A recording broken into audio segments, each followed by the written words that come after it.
you're gonna die never even trying to reach your full potential. This was the life that you were supposed to live, but you didn't try. Those of you who are listening to this, whoever hear this, you will not find toughness in a comfortable environment. You will not find it. The only way you find it is to drown yourself in a position where you're just out of sorts. We all have two people, and I'm not saying you're crazy. We have the easy voice, which is that 20% telling yourself that I'm easy at 90% of my full potential, maybe 100% at that 20%. That's that voice that we all love. That's that very comfortable voice that's that mommy holding you saying it's gonna be okay. Doesn't care how good you are, just loves you. Just loves you no matter how messed up you are in life. This other voice that we walk very far away from is the voice saying, hey man, you ain't doing shit. So we try to get this voice out of our head completely. And we live over here in this land. So what you have to do first is turn up this voice over here. The voice saying things to you that aren't nice. That it's in our head saying, you know what man, dude, you're not doing shit. And it's not putting yourself down. People take this the wrong way in this new society. I'm not saying to put yourself down. I'm saying listen to the truth. And the truth isn't in the 20%.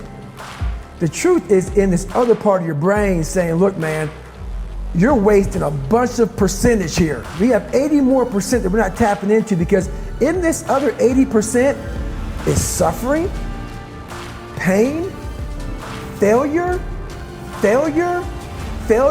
self-doubt, darkness, and then a whole bunch of light.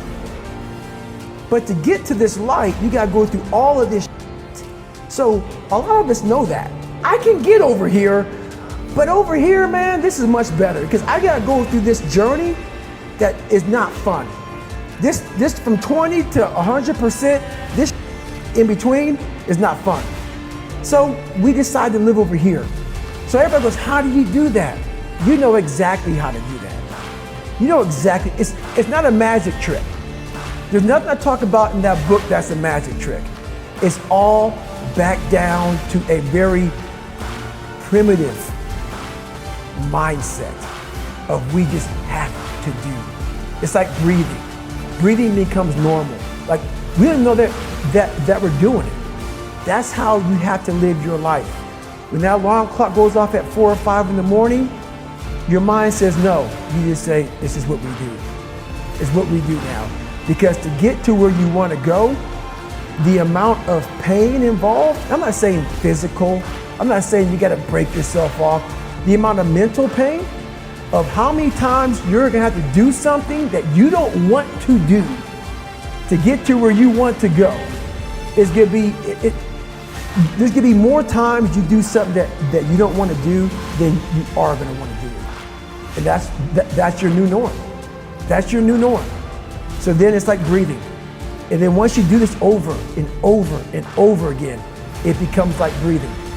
I don't want to live this lifestyle, but to get to the other side of this, I have to. So if you really want it, you realize what trying is and what trying is not. You're not working your butt off hard enough. You're not trying hard enough. We all think we're trying hard, but what are you gauging that off of? I talked to this one kid the other day. College is kicking my ass. I said, what are you gauging that off of? I go, are you trying? He goes, yeah, I'm trying my ass off. I'm studying hard. I go, what are you gauging trying hard off of?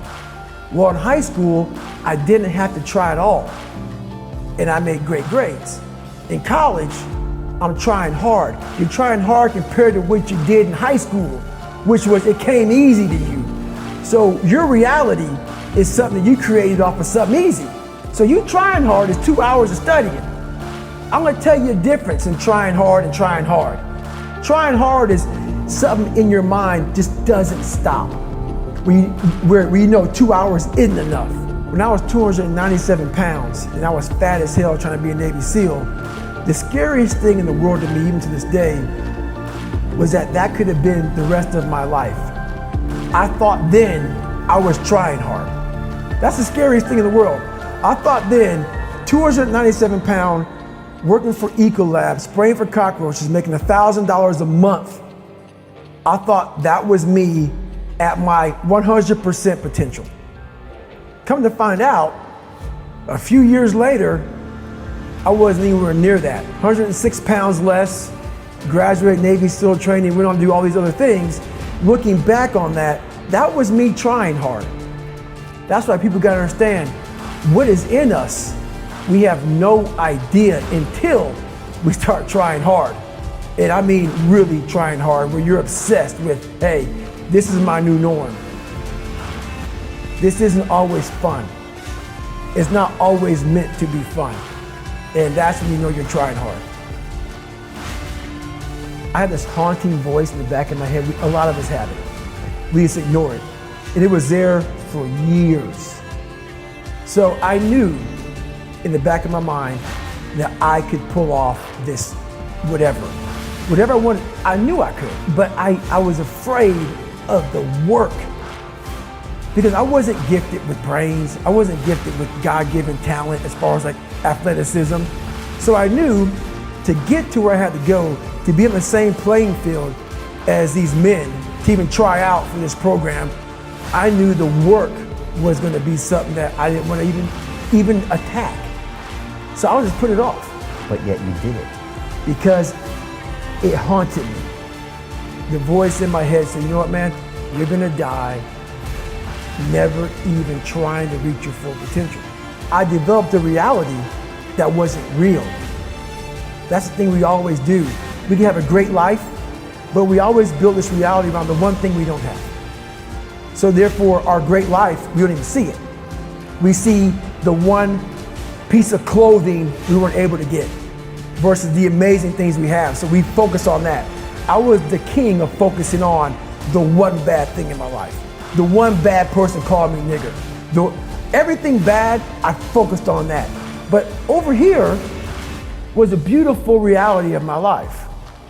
Even though I came from nothing, where I could have taken my mind for the possibilities of where I can go if I work harder. That was all over here. But I lived in the filth over here. This was the life that you were supposed to live. But you didn't try. Just by going to war with myself every day and putting these challenges and these goals and these obstacles, these insurmountable obstacles. So it wasn't about losing 106 pounds.